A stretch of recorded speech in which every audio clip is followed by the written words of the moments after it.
All right, let's get into it. Today, we're taking a look at a fantastic, absolutely classic story by Stephen Lecoq that honestly feels like it could have been written yesterday.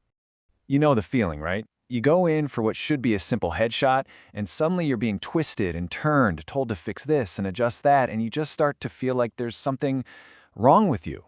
That pressure to look perfect, we've all been there. And what's wild is that this exact feeling, this battle between our real, messy, authentic selves and some impossible, artificial ideal, is the absolute core of the story we're breaking down today. So first up, a quest for perfection. At its heart, With the Photographer is just a brilliant, sharp critique of our obsession with manufacturing a perfect image instead of just appreciating natural human beauty. Now for Section 2, the cold welcome. So our story kicks off when the narrator, our main guy, walks into this photo studio. And right away, the vibe is just off. He's met by this really strange and unwelcoming photographer. The narrator describes him so well. A kind of drooping man whose eyes weren't the eyes of an artist, but a scientist. He's looking at our guy not like a person, but like a bug under a microscope. A specimen that needs to be analyzed and, well, corrected. There's no warmth, no humanity, just this cold, clinical stare. And then, get this, the photographer tells him to sit down and just vanishes for an entire hour. I mean, can you even imagine? An hour. Our narrator, who has to be the most patient person on the planet, just sits there, reading magazines that are literally from 1912. It's the first huge red flag, showing the photographer's total and complete disrespect. And this really sets up the central conflict of the whole story perfectly. On one side, you've got our narrator. He's patient, he's human, he represents reality.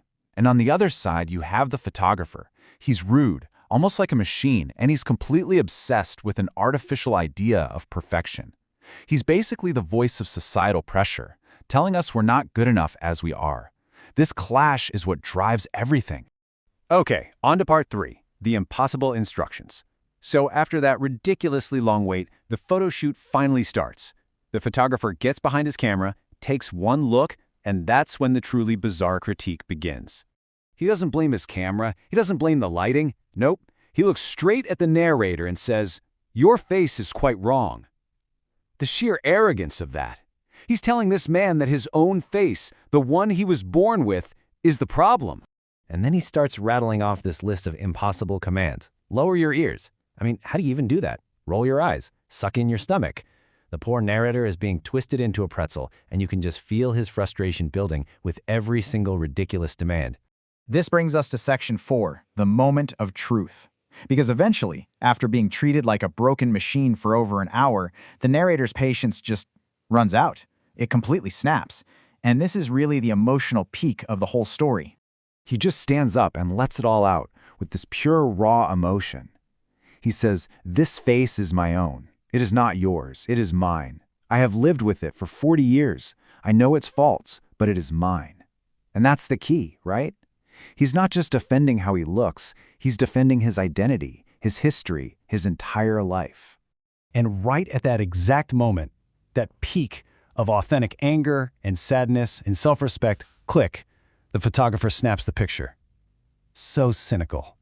He then actually says that he caught the man's features just when they had animation.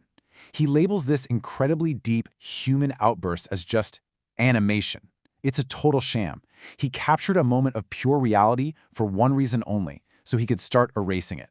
Which of course brings us to the final product. Section 5, the improved face. The narrator comes back later to see the photo, and the photographer is just beaming, so proud to show off his, quote, improvements. And just look how he did it. This wasn't a simple touch-up. This was like digital surgery. The eyes were retouched, the eyebrows completely deleted and drawn back on. He even moved the mouth. He systematically dismantled the narrator's real face. So what's the end result? A technically perfect photograph that looks nothing like the man in it. In the search for perfection, his identity was completely erased. And that brings us right to the story's powerful conclusion, in Section 6, the worthless photograph. This is where we get the timeless message about what really matters. The narrator takes one look at this improved version of himself and says it all. It is a worthless bauble. a shiny, pretty little trinket with no actual value. And why? Because it's not him. His story, his flaws, his individuality, it's all gone. When you boil it all down, the story is just packed with these huge themes. You've got the constant fight between appearance and reality. You have the unbelievable arrogance of perfection. But most importantly, it's about the deep importance of individuality and the ultimate triumph of being authentic. And here's what's truly amazing. Lee Koch wrote this thing over 100 years ago, making fun of the social pressures of his time. But today, in our world of social media, filters, and AI-generated images, his message is arguably more powerful than ever. Which leaves us all with a pretty big question to think about, doesn't it? In this digital age, where everyone is busy curating the perfect version of their lives online, are we all becoming a little bit like that photographer? Are we erasing our own unique flaws and, in doing so, maybe losing our true selves? It's definitely something to chew on,